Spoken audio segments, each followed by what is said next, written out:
What is up, everyone? Today I'm going to count down 8 scary stories. Some of these are real, some of them are fake, but they're all scary. Before we get started, please subscribe, like, comment, and share. Here we go. Number 8. A few years ago, I was visiting my brother and his family, who lived in a very old Victorian house. I was snuggling with my niece on a futon in the playroom when suddenly, in the middle of the night, the TV turned on, full blast, with a static screen. My 3-year-old niece jumped out of bed and ran to the TV, shutting it off. When I asked her how she knew the TV would turn on, she shrugged, saying, "They turn it on every night at this time," and fell right back asleep. Number 7. I had a neighbor who was a lovely old man. He would always work in his garden, and I'd walk past his house daily, so we spoke often. One day I saw him and said hello, but got no response. Not wanting to bother him, I carried on home. A few days later I saw a removal van and people outside of his home. I was told that the man had gone hiking a week ago and had a heart attack and died. They'd just recovered his body. He had been dead for a week, but I had just seen him days earlier. Number 6. When my son was a few months old, I was trying to record his laugh on my phone.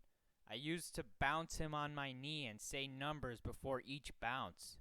When I played the recording back, you hear my son laughing as I count 1, 2, 3, and after I said 3, you could hear a man's voice clearly say 4.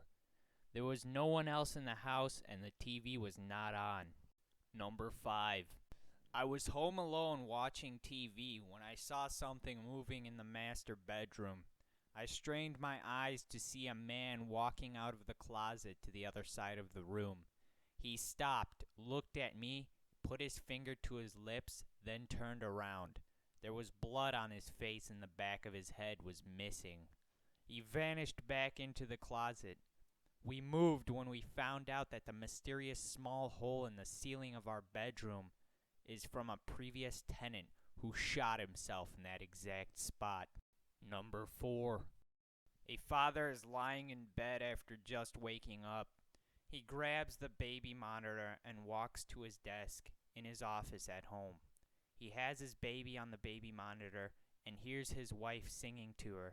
He cracks a smile as he hears his wife, "Go to sleep, when suddenly the front door opens and his wife comes in with groceries.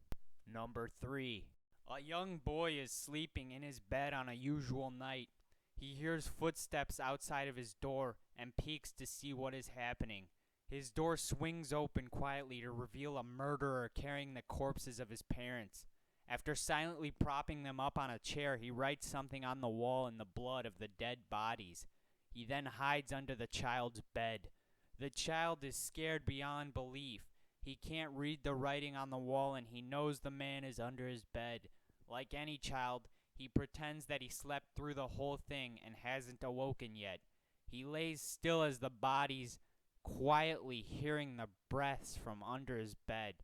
An hour passes and his eyes are adjusting more and more to the darkness. He tries to make out the words, but it's a struggle. He gasps when he finally makes out the sentence, "I know you're awake." He feels something shift underneath his bed. Number 2. Mommy told me never to go into the basement, but I wanted to see what was making that noise. It kind of sounded like a puppy, and I wanted to see the puppy.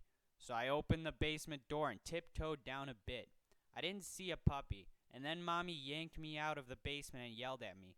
Mommy had never yelled at me before, and it made me sad and I cried. Then Mommy told me never to go into the basement again, and she gave me a cookie. That made me feel better. So I didn't ask her why the boy in the basement was making noises like a puppy, or why he didn't have any hands or feet. Number 1. A couple named Pete and Amy were driving down a dark road on their way across the country. It was dark and they were both getting tired. They were looking for a place to stay when all of a sudden, BAM! The car got a flat tire.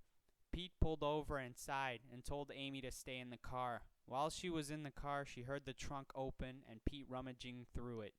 She suddenly felt the car rising. After what seemed like 20 minutes, she started calling for Pete but got no answer. She stayed in the car for another 5 minutes before calling again. Still, no response. It was then that she heard a sweeping sound across the roof of the car. She called for Pete one more time and still no answer. She decided to get out of the car, and when she looked up, she saw Pete swinging from a tree above their car with his throat slit and his feet that were making the noise.